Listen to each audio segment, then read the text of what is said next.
Bonjour à tous pour une nouvelle vidéo. Aujourd'hui, nous allons voir comment peindre un paysage réaliste à partir d'une photo.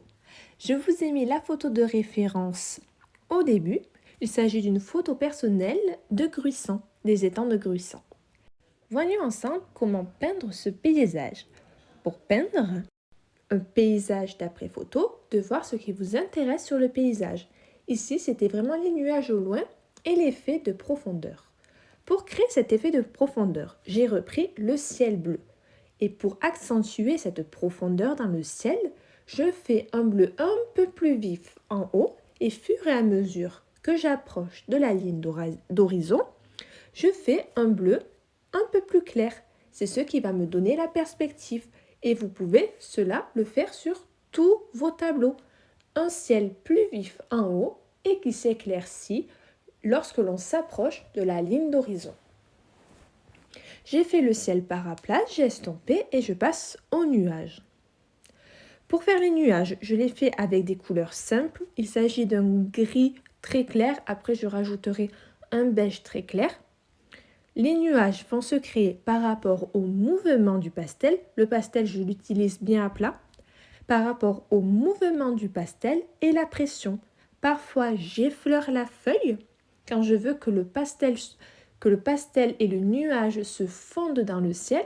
Et des fois, j'appuie plus aux endroits où le nuage est plus présent et où il est plus lumineux. Donc sur les bords du nuage, je les accentue, j'appuie plus, je le fais ressortir davantage pour montrer le soleil à travers. Je continue sur la ligne d'horizon.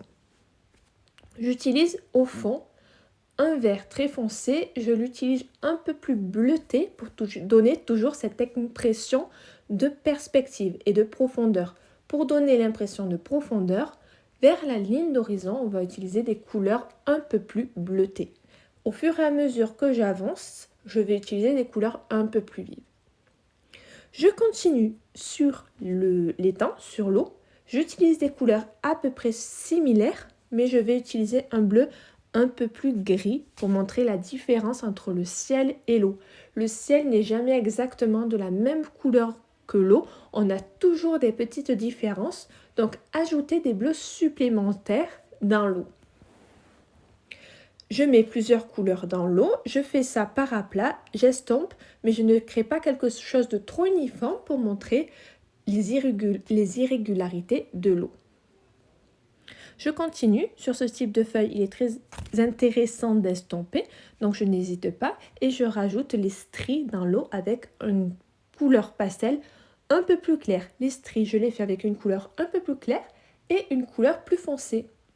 Donc le très foncé, le très clair vont me donner l'effet de l'eau et du vent sur l'eau. Je continue. J'utilise pour rendre cet effet réaliste des verts un peu plus kaki.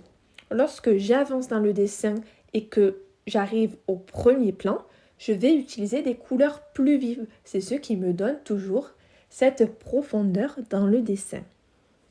J'utilise un vert de base, un peu bleuté, je rajoute un vert un peu plus kaki et je vais donner des rayons de couleurs un peu plus kaki jaune et c'est cette superposition qui me donne l'effet réaliste.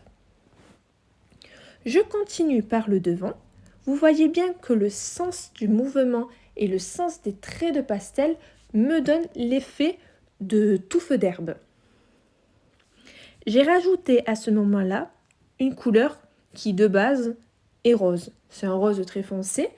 Vous voyez à la caméra qu'on n'a pas spécialement l'impression qu'il s'agit de rose, mais il s'agit bien d'une couleur rose qui, cumulée au vert, donne un effet touffe d'herbe. Pensez bien au sens du mouvement. Vous donnez par à plat, donc le pastel à plat sur la feuille, des petits coups par le haut qui remontent, puisque l'herbe remonte naturellement. En donnant ce sens du mouvement, vous donnerez l'impression de réalisme. J'ai fait le chemin jaune, beige jaune, et j'ai rajouté des endroits de couleur violet. Le violet est la couleur complémentaire du jaune. Les deux couleurs, lorsqu'elles sont utilisées une par-dessus l'autre, vont avoir tendance à s'annuler et c'est ce qui va pouvoir me donner une ombre colorée. Donc si vous êtes vraiment dans les jaunes, les beiges jaunes, si vous mettez un peu de violet par-dessus, on va avoir cet aspect d'ombre colorée. Je continue l'ombre avec une autre couleur. Il s'agit d'une couleur beaucoup plus foncée, légèrement rougeâtre. Et comme ça, je peux continuer à faire des ombres. Les ombres, pas besoin de les faire noires, grises, ce serait trop terne. Utilisez les couleurs complémentaires pour rendre des ombres colorées et réalistes. À ce moment-là, j'ai mis mes couleurs vertes foncées principalement et je vais utiliser des verts clairs pour donner les rayons de couleur, les rayons de lumière sur les touffes d'herbe. Je me permets de rajouter encore une fois un peu de rose, puis un vert légèrement bleu, légèrement turquoise, mais quand même très clair, puisqu'à cet endroit il y avait du thym et on sait que le thym a un vert un peu plus bleuté. Donc pour donner l'effet de réalisme, je rajoute cet aspect un peu vert bleuté très clair pour donner des effets de matière.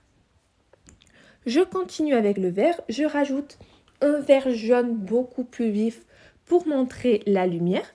J'utilise toujours le sens du mouvement pour montrer l'effet. Je me permets à ce moment-là de rajouter une couleur un peu jaune foncé pour rajouter des effets dans la matière, des effets de couleur pour révéler la partie touffue de l'herbe. Et je continue. Je délimite et je précise un peu les reflets, les stries dans l'eau. Et le dessin est fini. Si vous avez aimé, n'hésitez pas à liker, à vous abonner, à partager. Et on se retrouve pour une nouvelle vidéo. À plus!